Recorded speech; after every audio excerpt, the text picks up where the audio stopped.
नमस्कार दोस्तों, exam nucleus channel में आपका स्वागत है। तो चलिए शुरू करते हैं 25 मई 2026 के करंट अफेयर्स के इम्पोर्टेंट क्वेश्चन।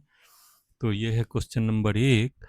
22 मई 2026 को आरबीआई बोर्ड ने वित्त वर्ष 2025-26 के लिए केंद्र सरकार को कितनी रिकॉर्ड डिविडेंड राशि स्वीकृत की है कि केंद्र सरकार को कितनी पैसे उसने लाभांश के रूप में दिया है। तो इसका सही आंसर है ऑप्शन सी, 2,86,588.46 करोड़ रुपए।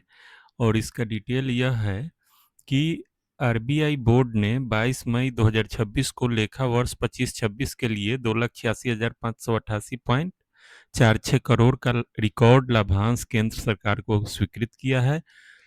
यह अब तक का सर्वाधिक आरबीआई सरप्लस ट्रांसफर है।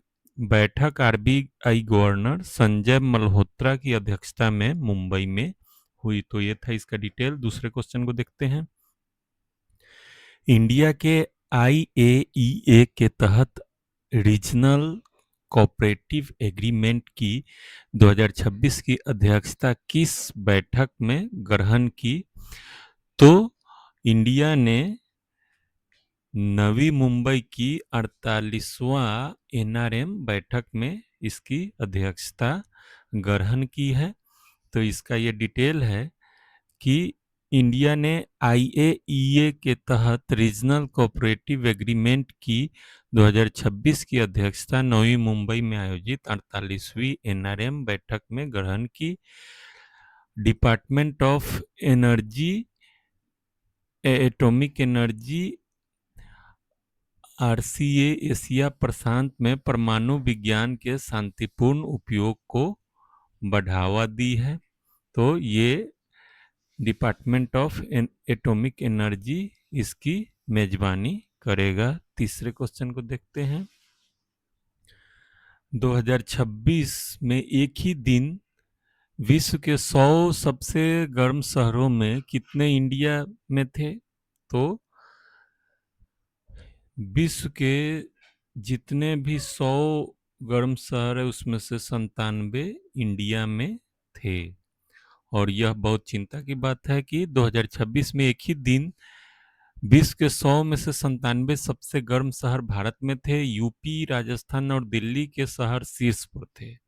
आईएमडी ने उत्तर पश्चिम व मध्य भारत में लू की चेतावनी जारी की है, क्योंकि इसका कारण है अल नीनो और अर्बन हीट आइलैंड इफेक्ट। तो ये एक चिंता का विषय है। चलिए चौथा क्वेश्चन को देखते हैं। तो यूएन हैबिटेट की वर्ल्ड साइट रिपोर्ट 2026 के अनुसार वैश्विक आवास संकट से कितने लोग प्रभावित हैं और यह किस फोरम में जारी हुई है? तो इससे 3.4 बिलियन लोग प्रभावित हैं और वर्ल्ड अर्बन फोरम बाकू द्वारा जारी किया गया है। यूएन हैबिटेट की वर्ल्ड सिटी रिपोर्ट 2026 बाकू में वर्ल्ड अर्बन फोरम के दौरान जारी हुई। ग्लोबल हाउसिंग अफोर्डेबिलिटी क्राइसिस से 3.4 मतलब 340 करोड़ लोग प्रभावित है। ग्लोबल साउथ में सबसे अधिक है यह समस्या। रिपोर्ट को अफोर्डेबिलिटी ट्रैप नाम दिया गया है, अफोर्ड नहीं कर सकता है। पांचवा क्वेश्चन। 22 से 23 मई 2026 को UN military gender advocate of the year 2025 पुरस्कार किस भारतीय सेना अधिकारी को मिला है?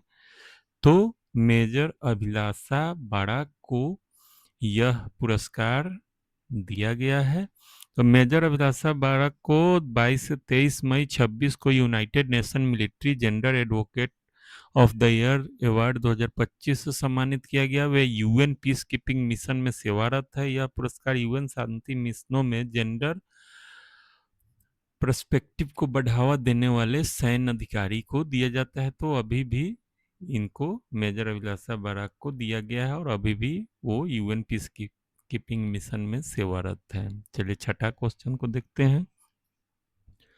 22 मई 26 को दिल्ली हाईकोर्ट ने किस ओलंपियन रेसलर को एशियन गेम 2026 के सिलेक्शन ट्रायल में भाग लेने की अनुमति दी है? तो ये अनुमति दी गई है विनेश फोगट को, जो कि पिछले दिनों काफी चर्चा में है और विधायक भी हैं।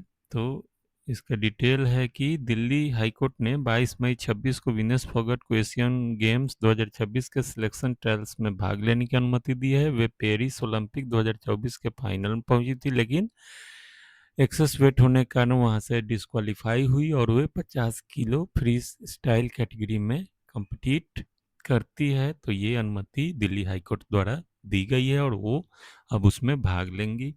7वां क्वेश्चन, इंडिया के कैफे 3 नॉर्म्स, इसका मतलब है corporate average fuel efficiency norm, किस अवधि के लिए है और इन्हें कौन तय करता है? तो एक, इसका सही ऑप्शन है ऑप्शन बी, 1 अप्रैल 2027 से 31 मार्च 2032 की अवधि के लिए है और इन्हें तय करता है bureau of energy efficiency BEE के द्वारा। तो इसका डिटेल यह है कि कैफे थ्रीम नॉर्म्स 1 अप्रैल 27 से लागू होगा और 31 मार्च 32 तक चलेगा और ब्यूरो ऑफ एनर्जी इफिशियंसी द्वारा तय किए गए हैं। कैफे 1 17 से 22 तक चल रहा, उसके बाद कैफे 2 22 से 27 तक चलेगा और अभी कैफे 3 नॉर्म्स आएगा जिससे फ्यूल एफिशिएंसी में सुधार, CO2 एमिशन में कमी। यह बी किसके अंदर काम करता है? तो मिनिस्ट्री ऑफ पावर के अंदर काम करने वाला संस्था है।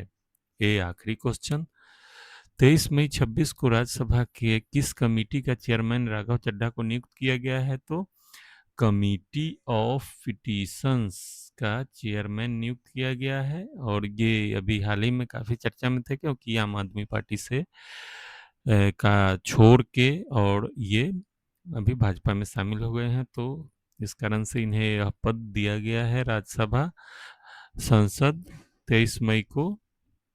राघव चड्ढा जो आप से हैं थे, अभी तो नहीं है, लेकिन 2/3 इन्होंने तोड़कर और ये किया तो इस कारण से इन्हें हुआ और ये चेयरमैन नियुक्त किया गया है कमेटी ऑफ पिटीशन का और यह 20 मई से प्रभावी है। यह कमेटी नागरिकों और संगठनों की याचिकाओं की जांच करती है। तो इसका टेलीग्राम इस चैनल से डाउनलोड कर सकते हैं PDF लिंक।